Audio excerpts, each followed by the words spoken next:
I'm starting to tell people what the best way that I think to restore something. I'll give them hints and help and stuff like that. So that's a real cool aspect of the show that's coming up. The secret behind the end of American Restoration has finally come to light. For years, the show built its reputation on Rick Dale and his team transforming forgotten junk into restored pieces of history inside their Las Vegas shop. It became a standout hit on the History Channel, praised for its mix of craftsmanship and unique storytelling. But as the series gained popularity, a tragic accident behind the scenes alongside production pressures began to reshape its direction and ultimately set the stage for the show's downfall. What really happened to the show off-camera, and why did it all end so suddenly? Join us as we uncover the tragic accident that led to the end of American Restoration, the moment everything fell apart. For 6 seasons, American Restoration maintained its authentic craftsmanship. It started as the first official spin-off of Pawn Stars, and each episode followed Rick Dale and his team as they restored aging relics with precision and a clear respect for history. The format was simple, effective, and audiences knew what to expect. That familiarity became part of the show's appeal. At its peak, it drew millions of viewers and secured its place as one of the channel's most recognizable programs. However, something happened that no one expected. Almost without warning, the show stopped airing. There was no proper send-off, no final episode that signaled a conclusion. After season 6, the show simply stopped being what it once was. The shop, team, and rhythm that defined the series were suddenly absent. For viewers, the shift felt abrupt. One moment, the show was thriving. The next, it was gone, or at least the version they knew was. What made this moment so shocking was the lack of explanation. There was no clear reason presented on screen, no immediate clarification from the network that addressed the sudden change. Instead, audiences were left with questions. How does a successful show, built on a loyal fan base and steady viewership, just end so quickly? The truth is, what looked sudden on the surface wasn't entirely unexpected behind the scenes. Changes had been happening quietly, out of view. As the show grew, so did the expectations placed on it. With more attention came more pressure, and those demands began to shape the direction of the show in subtle ways. At this stage, none of that was fully visible to the public. All viewers could see was a familiar show that no longer felt the same. And then, seemingly, no show at all. This moment marked the turning point, and it was the first clear sign that something had shifted. However, before the fame and the abrupt end, American Restoration began in an unexpected place. What was the show like right from the start? From Pawn Stars to stardom. Long before American Restoration became a household name, Rick Dale was running a modest restoration shop in Las Vegas, taking on jobs that required technical skill and an eye for detail. His work might have remained largely local, if not for an unexpected opportunity that changed everything: his connection to Pawn Stars. When Pawn Stars premiered in 2009, it quickly gained traction by showcasing rare items brought into a Las Vegas pawn shop. But many of those items required expert evaluation or repair. And that's where Rick Dale came in. His early appearances on the show weren't designed to make him a star. He was simply the specialist called in to restore vintage pieces from the gas pumps to the soda machines and mechanical antiques that required more than surface-level fixes. His first featured restoration, including work on a vintage Coca-Cola machine in the late 90s, immediately caught viewers' attention. What stood out during that moment wasn't just the result, but the process. Unlike typical reality TV segments that rush to the final reveal, Rick's work showed transformation in stages. The response was strong enough that the History Channel saw potential for something bigger. And instead of limiting Rick to guest appearances, they built an entire series around his shop. American Restoration premiered on October 25, 2010, and from the start, it carried a different tone from most reality shows. It didn't rely on competition or exaggerated personalities, but on real projects. At the center of it all was the shop itself. Rick wasn't presented as a television personality trying to entertain. He was a craftsman doing his job. His wife, Kelly, handled the business side, managing customers and negotiations, while his son, Tyler, worked alongside him, learning the trade. Ron, his brother, also sourced items, often bringing in unusual or difficult projects. Then there were crew members like Cowboy and Brettley. This combination created something that felt natural. Conversations didn't feel forced, and the work didn't feel staged, at least not in the early seasons. Viewers connected with the environment, and the focus stayed on restoration. Whether it was a 1940s motorcycle, a vintage jukebox, or an antique gas pump, Rick knew he had to turn it into a masterpiece. The numbers also reflected that connection. The show consistently drew millions of viewers per episode and expanded internationally, airing in dozens of countries. One episode, Pick, Pawn, and Polish, a 2011 crossover episode featuring American Restoration, reached approximately 6.5 million viewers. This made the show become one of the highest-rated broadcasts on the History Channel at the time. That level of attention brought in high-profile clients. Musicians like Billy Joel, along with entertainers such as David Copperfield, trusted Rick's shop with valuable and often irreplaceable items. But even as the show grew, its core appeal remained tied to something simple: watching skilled hands restore what others had given up on. It was a rare format that blended education and entertainment without forcing either. What began as a small role on another show had turned into a standalone success. Rick Dale was no longer just the expert behind the scenes. He was now the face of a series that defined a specific kind of reality television. However, that visibility came with an expectation that soon began to reshape everything, as the show's success came with a cost no one saw coming. Pressures that broke the show. In the early seasons of American Restoration, the show focused on the step-by-step process of restoring vintage items. Viewers saw sanding, rewiring, repainting, and mechanical repairs unfold in detail. But as ratings climbed, the demands behind the camera began to shift. The History Channel and production company Left Field Pictures started pushing for a different kind of content. This was one that prioritized pace and drama over process. Restoration, by nature, is slow. A single project can take weeks or even months, especially when dealing with rare or damaged antiques. That reality didn't fit neatly into television schedules. To keep episodes engaging, timelines were compressed. Jobs that would normally require extended work were presented as if they were completed under tight, high-pressure deadlines. The ticking clock became a recurring theme, even when it didn't reflect how the work actually happened. At the same time, control over projects began to move away from the shop. Instead of working with regular customers, many of the items featured on the show were selected or approved by producers. Pricing negotiations were no longer entirely organic, and in some cases, production covered the cost of restorations. This means that the transactions viewers saw were structured for television rather than business reality. As if that wasn't enough, scenes started to feel more guided.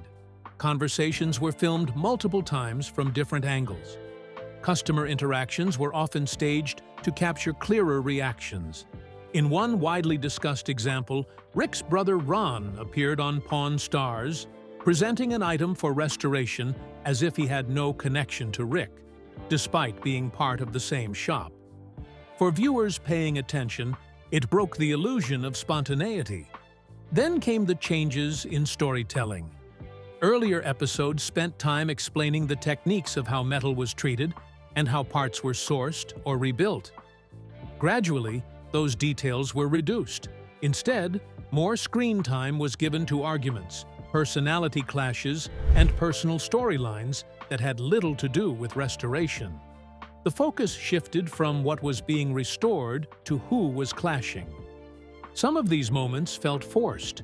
New personalities were introduced, not necessarily for their expertise, but for the tension they could bring. The conflicts were amplified even when the stakes were minor. What once felt like a working shop started to resemble a set where interactions were shaped for effect. Viewers noticed this, and online forums and reviews began reflecting growing frustration. Fans who originally tuned in for craftsmanship started questioning the authenticity of what they were watching. For professionals in the field, the criticism went deeper. Some argued that rushed timelines and altered methods misrepresented proper restoration standards. Inside the shop, the impact was harder to ignore. The environment had changed, and decisions were no longer entirely in the hands of the people doing the work. The balance between running a business and producing a television show became increasingly difficult to maintain. What started as an opportunity to showcase a craft was turning into something else entirely. By the later seasons, the disconnect was clear. However, the tension did not just build. It reached a breaking point where someone had to give up. Rick Dale walks away. By the time American Restoration reached its 6th season, the tension behind the scenes had reached a level that could no longer be ignored. For Rick Dale, the change was frustrating, and he could no longer sustain it. The issue wasn't fame or workload. Rick had spent decades building his reputation long before television found him.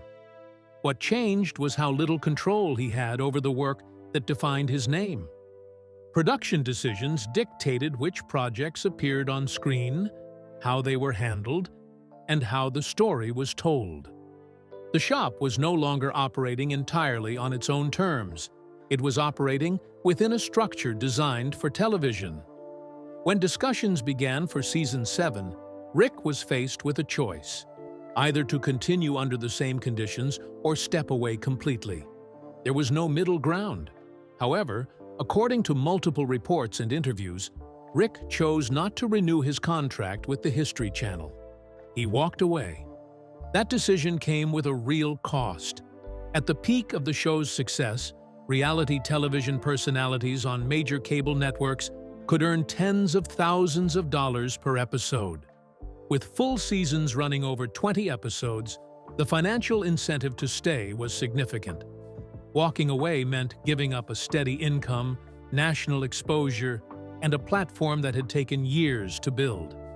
But staying would have meant continuing in a system he no longer agreed with. Rick addressed the situation directly in a video shared with fans after his departure. In it, he thanked viewers for their support and encouraged them to speak up about the direction of the show. The tone wasn't angry or dramatic, and it reflected someone who still cared about the work, but no longer wanted to do it under those conditions. However, his exit didn't just affect him. The entire structure of the show was built around his shop. His wife, Kelly, handled operations. His son, Tyler, was being positioned as the next generation of the business. His brother, Ron, and the rest of the crew were integral to how the shop functioned on screen. Once Rick stepped away, that entire system collapsed with him. There was no version of the original show without him at the center. The network's response made that clear. Instead of restructuring the show around the existing team or addressing the concerns that led to his departure, they chose to move forward without him entirely. It wasn't a pause, but a complete break. With Rick Dale out of the picture, fans are left to wonder what happens next to the show. The reboot that failed. One would have thought that was the end of American Restoration, but the show unexpectedly returned on January 1st, 2016. The most shocking part was that it looked familiar in name, but almost nothing else was the same. Season 7 introduced a completely reworked format. Rick Dale and his Las Vegas shop were gone, replaced by 5 different restoration businesses spread across the United States.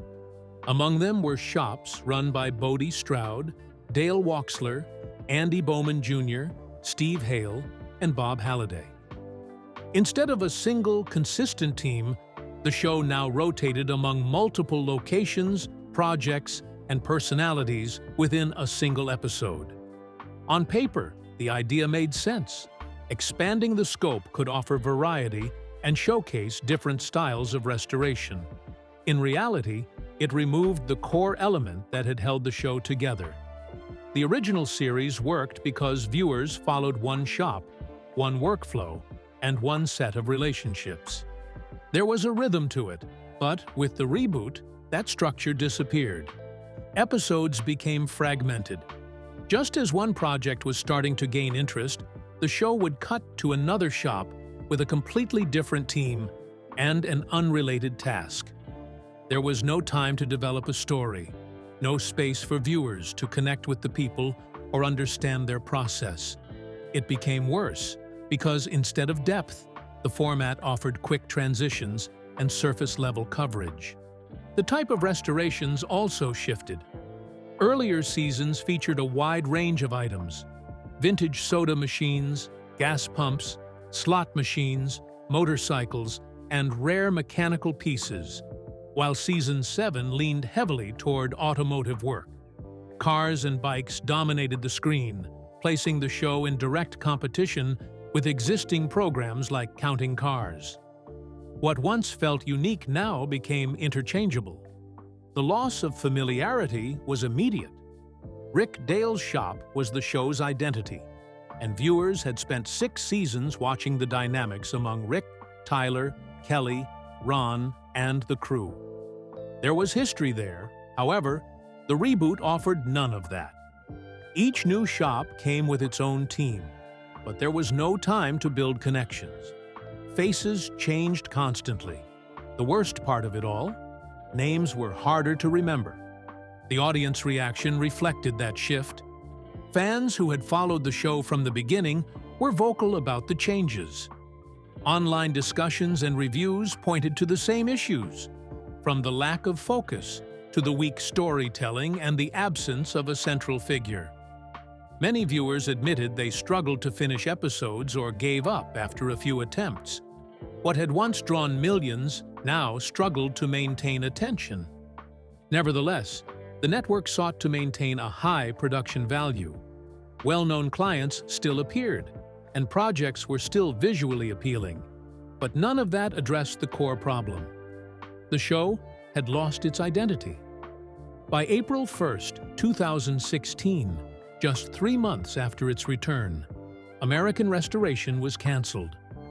What was meant to be a reinvention revealed a simple truth. The show's success was never just about restoration. It was about who was doing it, where it was happening, and how the story was told. Once those elements were removed, the format couldn't stand on its own. With the show canceled and its original identity long gone, the bigger question remains: what became of the people, the shop, and the legacy that once defined American Restoration? Life after American Restoration. After American Restoration was officially over, the contrast was hard to ignore. At its peak, the show delivered record-breaking numbers for the network, including episodes that drew over 6 million viewers. It had international reach, celebrity clients, and a recognizable place within the network's lineup alongside Pawn Stars and American Pickers. Yet its ending came as just a sudden stop. In the end, what remained was the impact it had during its run and the aftermath for the people at its center. Rick Dale did not return to television in the same capacity. Instead, he shifted focus. He launched a smaller, more controlled venture, including a laser cutting and custom design business, My Best Font Forward Creations, operated with his wife, Kelly. The work was different from large-scale restorations, but it allowed him to operate without production interference. Kelly Dale transitioned into real estate, becoming a licensed realtor in Las Vegas. Tyler Dale, who had been positioned as the future of the restoration business during the show, continued working in fabrication, welding, and woodworking, though largely out of the spotlight that once followed him. Brettley Otterman, Rick's stepson, built his own independent business, Cleanworks Mobile Media Blasting. He also expanded his sand blasting work into a successful operation with multiple units. Others from the original team stepped away from public attention almost entirely. However, Rick also published a book, Classic Soda Machines, drawing from the same expertise that built his reputation. And he owns a new barbecue restaurant in Tulum. The original shop, Rick's Restorations, never returned in the form viewers once knew. While Rick occasionally shared small projects and restoration clips online, the large-scale television-driven operation remained closed. There were moments that hinted at a possible return, including online posts and training platforms where he offered insights into restoration work. But no full comeback ever materialized. The show's legacy is tied to its early seasons. Those episodes are still remembered for their focus on process and genuine craftsmanship. They helped bring restoration work into mainstream attention, influencing how similar shows approached the subject. But they also highlighted the limits of reality television. In the end, viewers were left with a collection of restored objects, a clear example of how quickly a successful formula can unravel when its foundation is altered. The version of American restoration that once defined the series is gone forever. Do you think the Season 7 reboot was a smart attempt to save the show? Could American restoration have survived if Rick Dale had never left? Or was its downfall already inevitable? Share your thoughts with us in the comments section. Remember to like, share, and subscribe for more. Also, click the next video showing on your screen. You will enjoy it.